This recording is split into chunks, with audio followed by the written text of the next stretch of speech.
Hello, my name is Ozokatel. Welcome to another episode of Basic Nigerian History.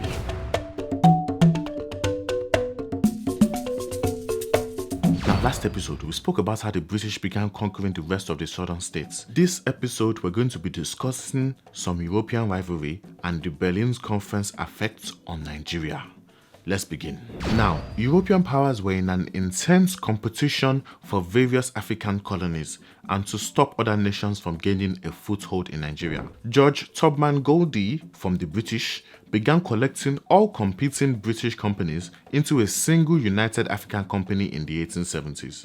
He then establishes an AQ in Lokoja and proceeded to control trade over both Niger and Benue River, getting involved in conflicts, protecting the trade routes, and intercepting any kind of slave trade. This United African Company didn't have a royal charter, yet it pretended it did and made treaties with local leaders up north, like Sokoto, Gwandu, Nupe, which gave it broad sovereign-type powers. By 1879, Goldie had created the United African Company, which contained three of the largest firms operating on the Niger. Firms like the Holland Jacks, Miller Brothers, and James Pinnock. However, in 1880, French trading vessels appear in the Delta region for the first time, and in the same year, Germany conducted exploratory missions into the Benue River. In 1881, the French started creating a railway from Senegal to the Upper Niger, and they established stations at Abo, Onitsha, and Ega. There was suddenly competition from French firms all along the Niger River,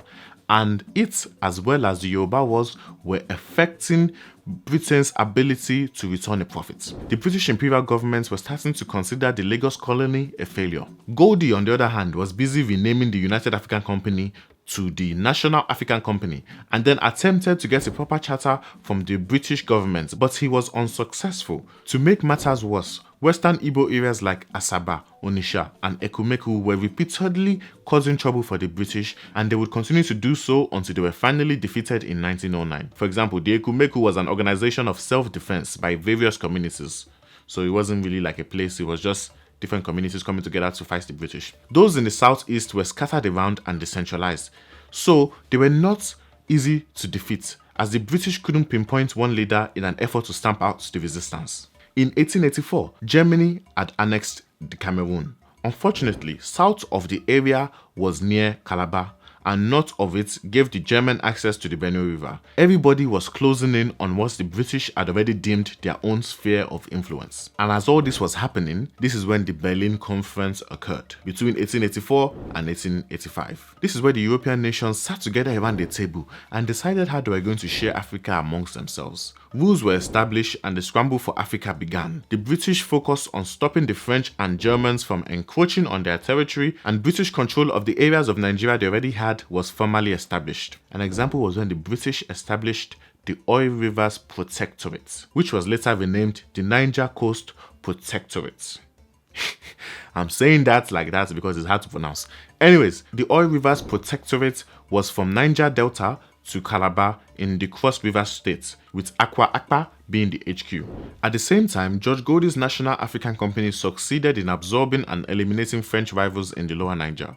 Goldie managed to buy out 3 French competitors. Hewitt, who was the British consul at this time, went along the coast from Calabar to the Western Delta, convincing local leaders, including Jaja, to sign treaties that would put them under British sovereignty, and the chiefs of Calabar placed themselves under the British protection.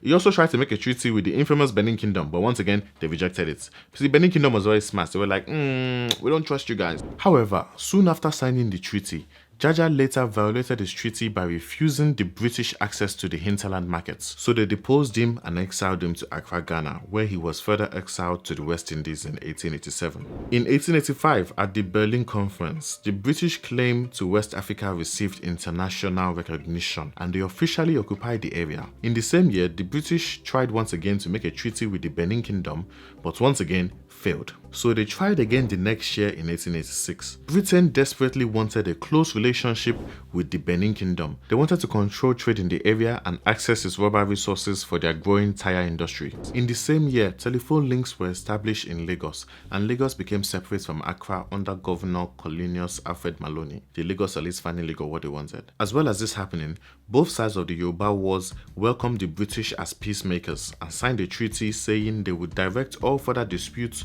through the governor at Lagos and ensured free trade amongst them, which was better for the British as it meant easier access for them to the interior regions. And Goldi's National African Company secured a royal charter and became the Royal Niger Company, allowing them to do what they were already doing, which was to control political and trade policies of local people. They managed to get into a treaty. If any other business wanted to trade now, they had to buy an expensive license from the Royal Niger Company and an additional one if they wanted to trade in alcohol.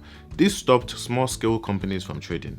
Import duties on raw materials and alcohol was at near 100%, making it basically unprofitable for other larger firms to get involved. From between 1886 and 1899, much of Nigeria was ruled by the Royal Niger Company, governed by George Tubman Goldie, the owner of the company. They established a monopoly over the area, stopping the French and Germans from getting a foothold. By 1887, Jaja was exiled to the West Indies. As well as not allowing British access to his inland markets, he was also against Christianity because he thought it would affect his business. This is because the commercial relations of the coastal traders and inland suppliers were based on the spiritual, and allowing Christianity in would ruin that relationship. He was eventually allowed to return to Nigeria in 1891, but he died on his way back. And I think that is it for this episode. Let's just leave it there and we'll pick this up in the next episode.